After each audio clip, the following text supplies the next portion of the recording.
Hi guys and welcome back to my channel. It's been a while and today I'm going to teach you how to achieve the easiest way to achieve a disc fascinator base. In case you don't want to mold, you find it difficult to actually achieve this base, this is a simple method. Let's get started. Here I have my white brim, the usual white brim. This is sold for about 3,000 naira in Nigeria. This is very big, so I'm going to be cutting this down to what I initially showed you. So this is my molded base as well. That's the disc fascinator base I molded separately. I wanted to use it for a job.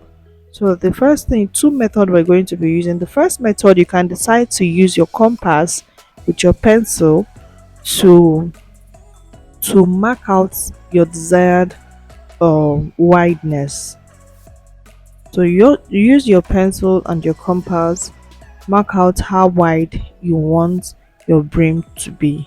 Get you the point you want it to be, how big or how wide you want it to be. That's first step. Second step is to, if you have this mold at home, you can use it. But if you do not have the mold, kindly use the compass and pencil method. So I use this because I have it at home. So I'm just going to place it inside and mark out the point because this is exactly the shape I want. So I marked it out with my pencil. Then I realized that it would be too small.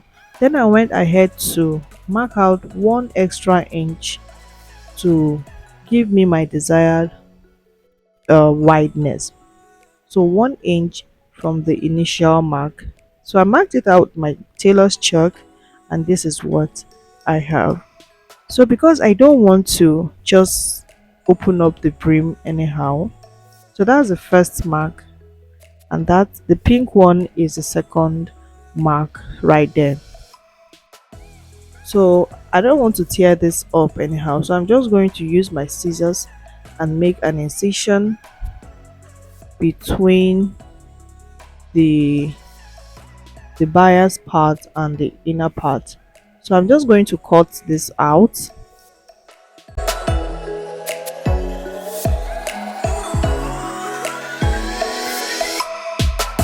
So I've cut this out, and this is what we have, guys. Ta-da!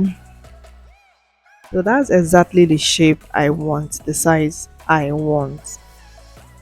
So can you see how this is? This is looking fragile, and it's just perfect for a dish fascinator base. That's the initial line I marked out. That would have been too small, but if you want yours to also be small, remember to use your compass and your pencil properly. So that's it. That's what we have.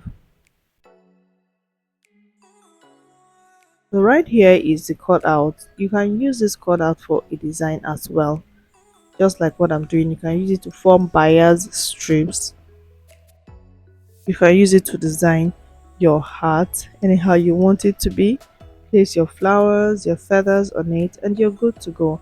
Now remember, if you want to use it, don't use a chalk that will be visible. So the next thing we're going to do is to run wire around the brim. So this is the wire we got, the initial wire that came with the brim. So I tried it on and it didn't work. I didn't like the result it gave to me at all. It was too fragile. So I decided to get my own wire. I'm going to be using a millinery wire, very thick one, in order to make the heart very strong and firm. So what I'm doing is to measure out the brim so I know the exact size of the wire that I'll cut out. Remember, this is one of the steps involved in when it comes to making a fascinator base, the wiring part. So you just measure around to know exactly the exact measurement of wire you are to cut out. The two method I'm going to show you, this is one method.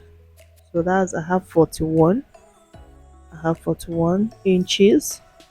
Then I'm going to add 2 inches allowance. So I'm going to cut out 43. Now this works well if you're going to be putting this wire inside. That is after molding your fascinator and you want to put the wire inside to make your fascinator firm. So what I do is measure out the 2 inches allowance that I added, Remember, if you want to wire your fascinator, this tip is really good if you want to put it inside. So to have an extra, that's an overlap where you tie, then before you insert your wire. But I'm not going to be using that technique for this one, because if you do, it's going to be very hard to get it right. If you use this pattern, your fascinator may just be tilting to one side, which may not be good. So this is a pattern I'm going to use. I'll just go ahead to start sewing my wire around my fascinator base. This is just the perfect method for this. So if wiring your you're going to be using wire on the tip of your fascinator base. Now remember, this goes with a bias at the end. Remember to use this method. So the next step, I'm just going to stitch down my wire. Please pay close attention to this part, because you really need to stitch the edge properly, because it's really sharp and you wouldn't want it to be protruding when you're done. So take your time, stitch the edge of the wire down properly.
Guys, this will take some time, so you have to be patient. This is where the work is. This is the tedious part. It's a very simple step, but this is the tedious part. So you have to pay close attention to this part. Stitch your wire, let it overlap on the brim, just that way. Don't stitch it exactly on the tip. Let it overlap a little on the base. That is how you can get it done. Because if you stitch directly on the tip, remember that this is princess mark. It may be pulling off as you stitch along. So make sure it overlaps a little on the tip. So I'm done wiring, uh, sewing or stitching my wire down to the base. And as you can see, remember I measured 43 when I measured my wire, so we have an overlap over there, right there. So what I'm going to do right now is to get my plier or wire cutter, and I'll cut out the excess I have and stitch down properly. And as you're stitching, remember to stitch down the tip or the edge of the wire properly, like we did from the beginning.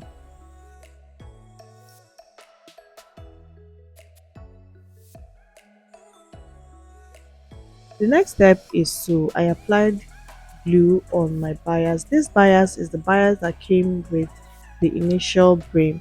That is a petition ribbon.